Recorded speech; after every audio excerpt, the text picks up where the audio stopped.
Ini kan VCUP ini ternyata masih banyak masih melakukan kegiatan operasional di lapangan di masyarakat. Sementara Satgas Waspada Investasi sendiri sudah merilis bahwa entitas ini ilegal kegiatannya karena belum dapat izin sama sekali dari SWI begitu. Nah, terkait hal ini di masyarakat sendiri sudah ada laporan nggak sih Pak, laporan kerugian misalnya dari masyarakat ke Satgas Waspada Investasi? Nah, Fintech, Fidup, Future View Tech ini ada Fidup, itu memang kita bahas di bulan Juni 2020 dan kita menyatakan bahwa kegiatan Future View Tech ini tidak mempunyai izin di Indonesia sehingga kita menyatakan kegiatan ilegal. Oleh karena itu kami sudah mengumumkan ke masyarakat, kemudian kami meminta diblokir semua situs web aplikasi melalui Kominfo, dan kita meminta kepada masyarakat untuk tidak mengikuti kegiatan-kegiatan itu sebelum mendapatkan izin yang baik.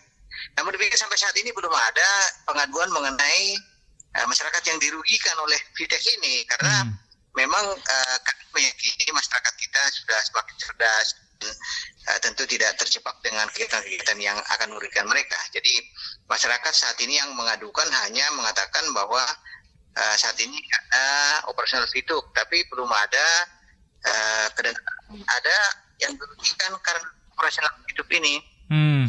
Pak, tapi kan kenyataannya saat ini VCUP-nya sendiri masih berjalan nih Pak operasionalnya di lapangan, dan masih banyak, bahkan makin banyak sepertinya masyarakat yang ikut jadi member begitu Pak. Dari Satgas Waspada Investasi sendiri, tindak lanjutnya apakah akan mengajak otoritas terkait lainnya untuk menghentikan kegiatan operasionalnya atau gimana Pak tindak lanjutnya?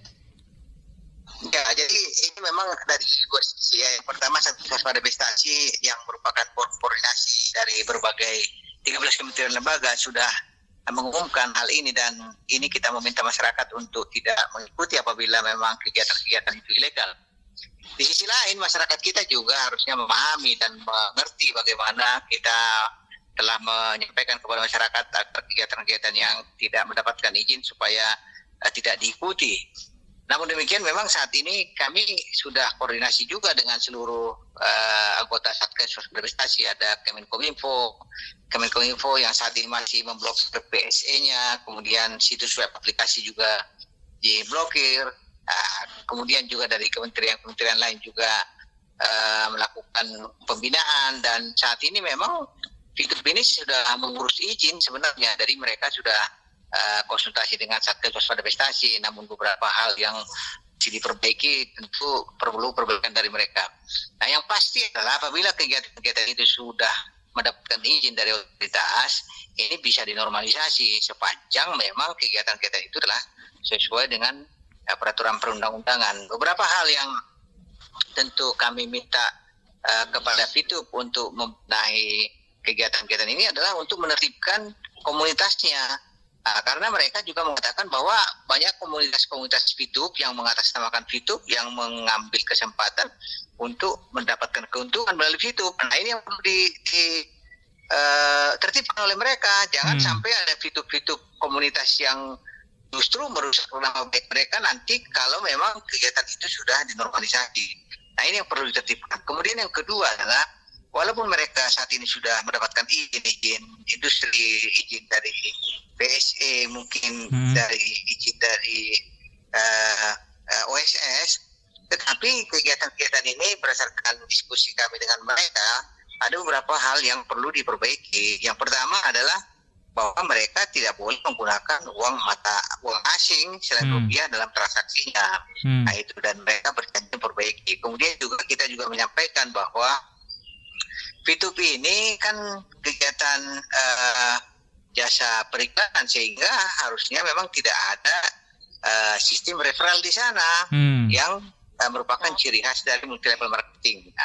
Kemudian yang ketiga juga kita minta supaya kalau ada pengiklan yang masuk ke Fidup, hendaknya memang tidak membeli poin dari member-member, tapi membeli poin langsung ke perusahaan. Kemudian juga member juga diharapkan juga menjual poin-poin yang diperoleh itu kepada perusahaan. Dengan demikian tidak ada yang dirugikan di situ. Jadi itu yang kita arahkan kepada para pengurus dari Fitup ini. Bagaimanapun juga mereka ini ingin taat pada peraturan perundang-undangan yang berlaku. Karena itu kami sebagai Satgas Waspada Investasi selain juga melakukan tindakan represif, juga melakukan pembinaan agar semua kegiatan usaha itu ada kegiatan-kegiatan yang memang sesuai dengan peraturan perundang-undangan, ada izinnya, ada kegiatan-kegiatan yang sesuai dengan peraturan perundang-undangan.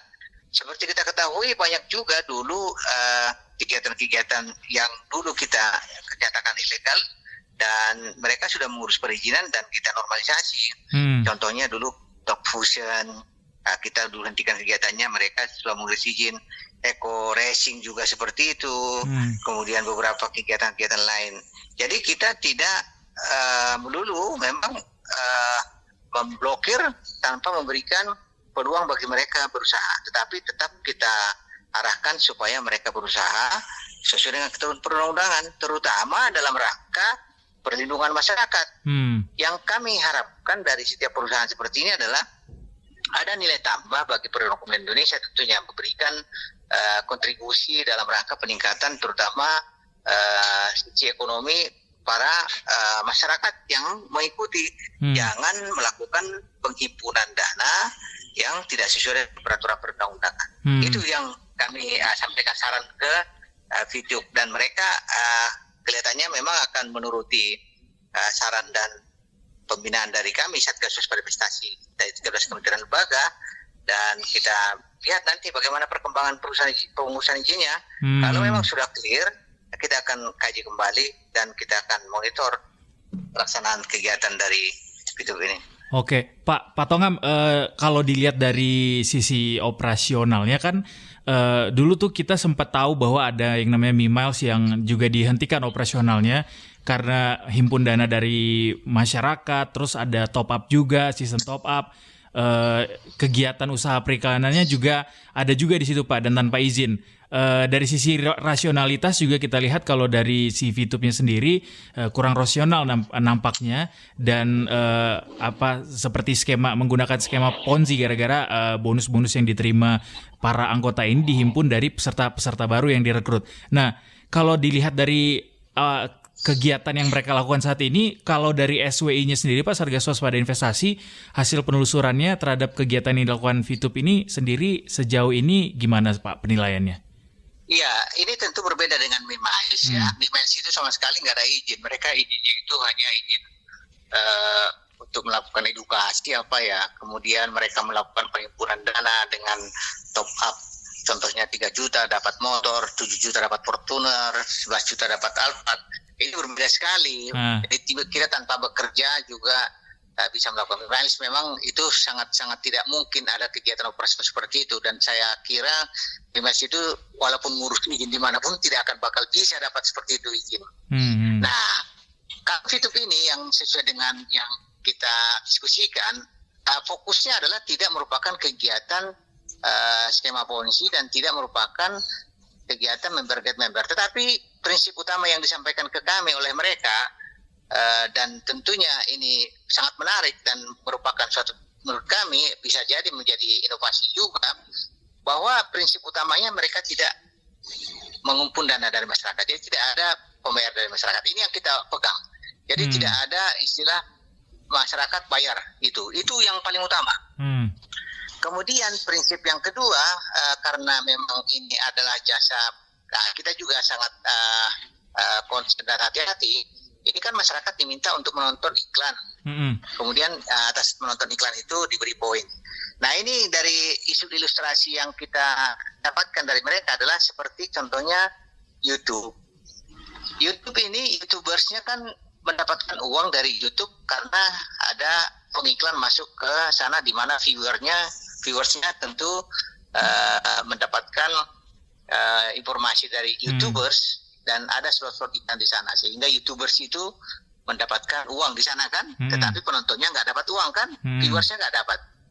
Nah, yang menjadi perhatian kita di dalam VTube ini yang mereka prestasikan, walaupun memang kita tetap analisis dan kaji bahwa VTube ini yang nontonnya itu yang dibayar. Itu jadi seperti itu. Kalau demikian berarti memang masyarakat kita yang mengikuti VTube tidak dikumpulkan dana, tetapi mereka justru mendapatkan keuntungan karena menonton iklan. Seperti itu kira-kira. Tetapi kita juga paham nilai menonton iklan ini, tentu para pengiklan pun akan sangat cerdas tentunya.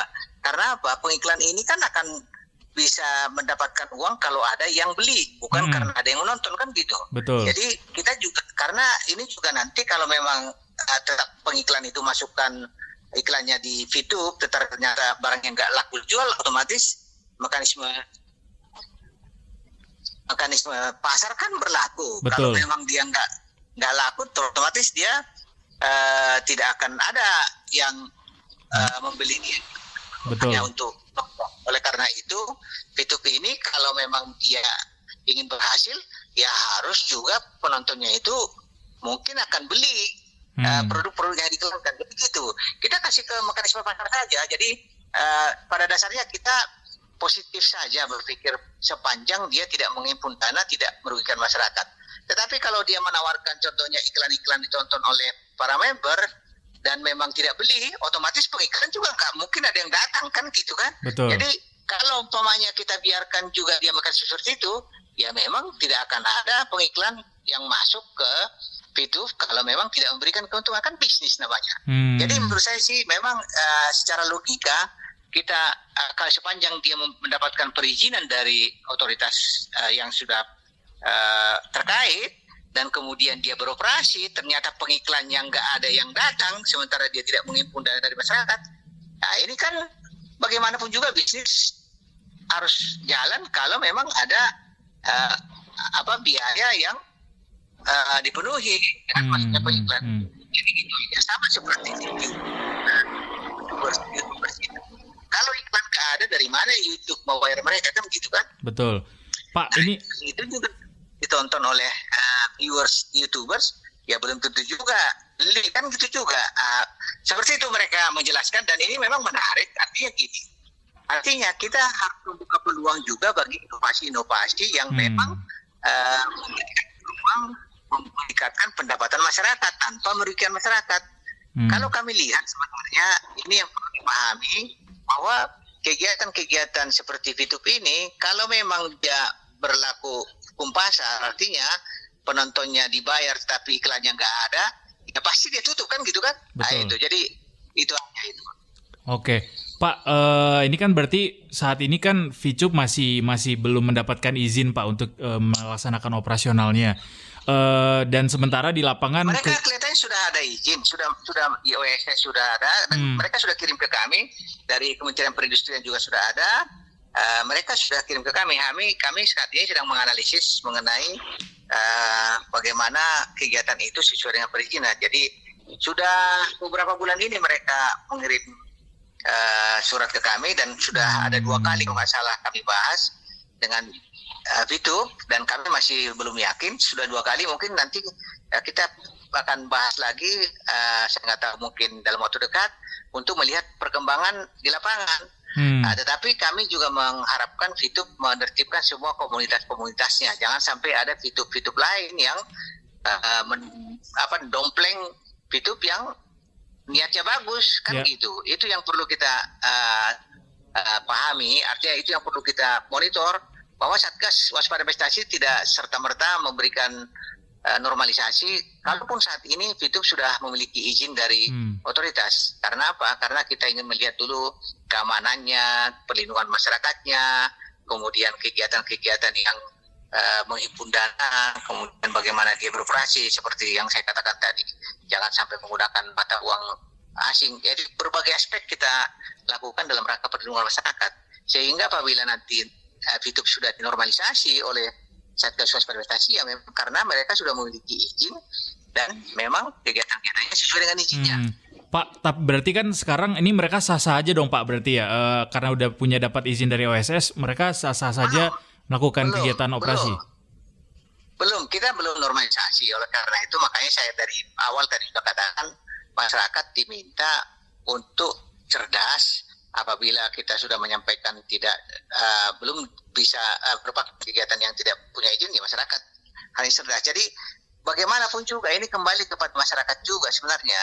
Kita sampaikan ke masyarakat ya tertib lah. Jangan nanti setelah umpamanya ada kerugian baru menyesal. Oleh karena itu hidup ini karena belum dinormalisasi dan saat ini mereka masih sedang dalam proses dengan Satgas Pariwisata dengan perizinan-perizinan yang sudah diajukan ke kami, ya masyarakat agar bersabar atau tidak mengikuti kegiatan itu.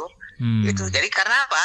Karena kami dari Satgas Waspada Investasi juga bagaimanapun juga ya mengedukasi masyarakat sebenarnya, sehingga kalau masyarakat juga mengikuti ya bagaimana, kita mau bilang apa kan gitu. Tapi kita hanya mengharapkan mereka jangan sampai dirugikan, dan ini yang kita harapkan, perlindungan kepada masyarakat yang paling utama.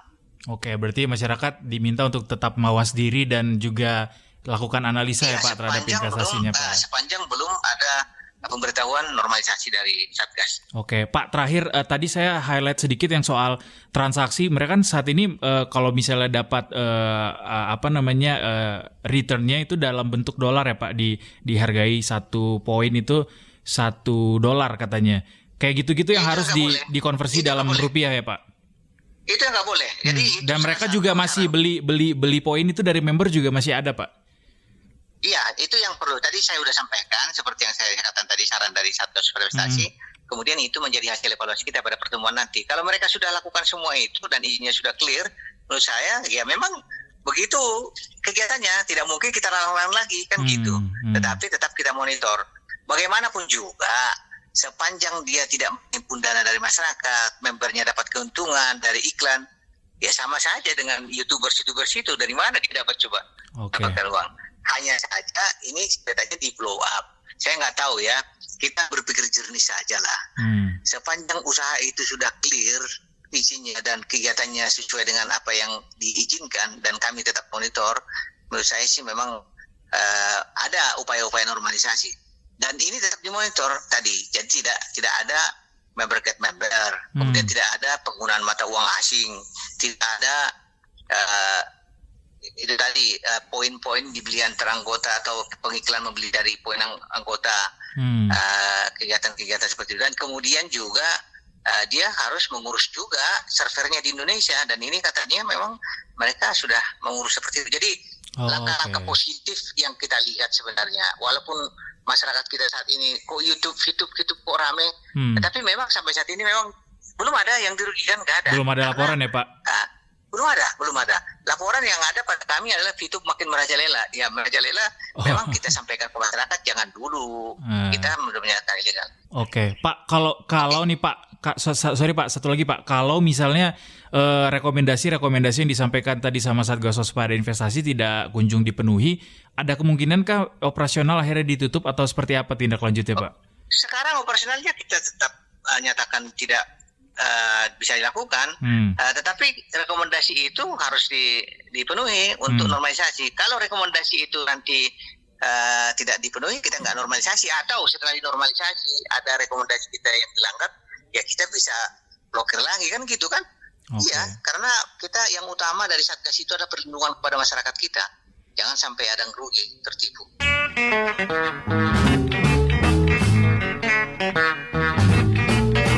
Jadi semuanya kembali ke masyarakat, apapun investasi atau tindakan perencanaan keuangan atau apapun itu yang dilakukan oleh masyarakat untuk mendapatkan imbal hasil harus dipikirkan lagi secara matang, harus dianalisa, harus melakukan riset.